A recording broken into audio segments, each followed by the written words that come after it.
السلام علیکم class 4 student, امید ہے کہ آپ خیریت سے ہوں گے۔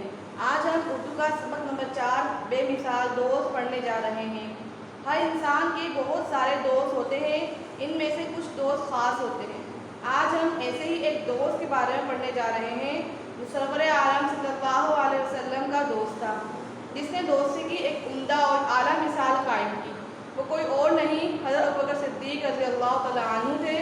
آپ صلی اللہ علیہ وسلم کو ان سے بے حد محبت تھی اور آپ ہر روز ان کے گھر جایا کرتے۔ حضرت ابوبکر صدیق پہلے ایمان لانے والے میں سے تھے۔ جب آپ صلی اللہ علیہ وسلم نے لوگوں کو اسلام کی دعوت دینا شروع کی تو کچھ لوگ آپ صلی اللہ علیہ وسلم پر ایمان لائے اور بہت سے لوگوں نے ایمان لانے سے انکار کر دیا، اور آپ صلی اللہ علیہ وسلم اور مسلمانوں کے سخت دشمن ہو گئے اور طرح طرح کی تکلیفیں پہنچانے لگے۔ جب ظلم حد سے بڑھ گیا تو آپ صلی اللہ علیہ وسلم نے مسلمانوں کو ہجرت کی اجازت دے دی، خود اللہ کے حکم کا انتظار کرنے لگے۔ جب اللہ نے آپ صلی اللہ علیہ وسلم کو ہجرت کی اجازت دے دی تو آپ صلی اللہ علیہ وسلم اپنے سب سے بہترین دوست کو لے کر مدینے کی طرف نکل پڑے۔ جب کفار کو پتہ چلا تو انہوں نے نعوذ باللہ آپ صلی اللہ علیہ وسلم کو قتل کرنے کا منصوبہ بنایا۔ آپ صلی اللہ علیہ وسلم کے پاس مکے کے لوگوں کی امانتیں موجود تھیں۔ آپ صلی اللہ علیہ وسلم نے علی کو اپنے گھر بلایا، وہ تمام امانتیں ان کے حوالے کی اور کہا کہ صبح تم سب لوگوں کے حوالے کر کے مدینے آ جانا۔ آپ صلی اللہ علیہ وسلم اپنے ساتھی کو لے کر مدینے کی طرف نکل پڑے۔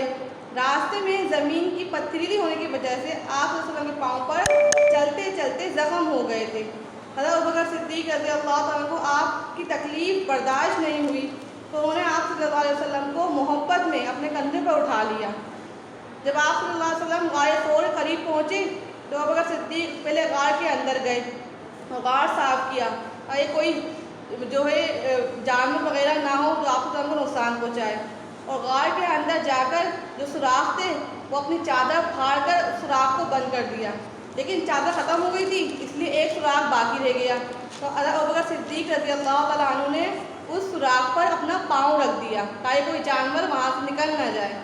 اتفاق سے اس بل سے ایک سانپ نکلا اور اس نے ابوبکر صدیق رضی اللہ عنہ کے پاؤں پر ڈس لیا، مگر ابوبکر صدیق رضی اللہ عنہ کی محبت کہ انہوں نے اپنی زبان سے کچھ لفظ نہیں نکالا اور صبر سے برداشت کرتے رہے، کیونکہ آپ صلی اللہ علیہ وسلم آپ کی گود میں سر رکھ کر لیٹے ہوئے تھے، لیکن جب بہت بڑھ گیا اور برداشت نہیں ہوا تو ان کی آنکھوں سے آنسو جاری ہو گئے۔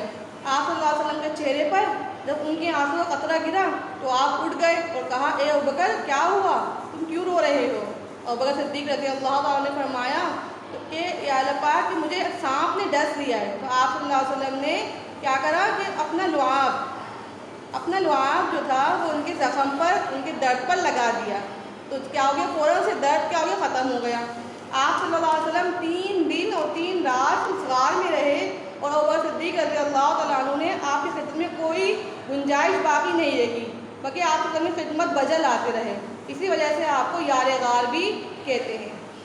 اس لیے ہمارا فرض بھی ہے کہ ہمیں بھی آپ صلی اللہ علیہ وسلم کی اطاعت اور پیروی کرنی چاہیے اور ان سے محبت کرنی چاہیے اور ان کی حدود پر عمل کرنا چاہیے۔ امید ہے کہ آپ کو یہ چیپٹر سمجھ میں آ گیا ہوگا۔ السلام علیکم۔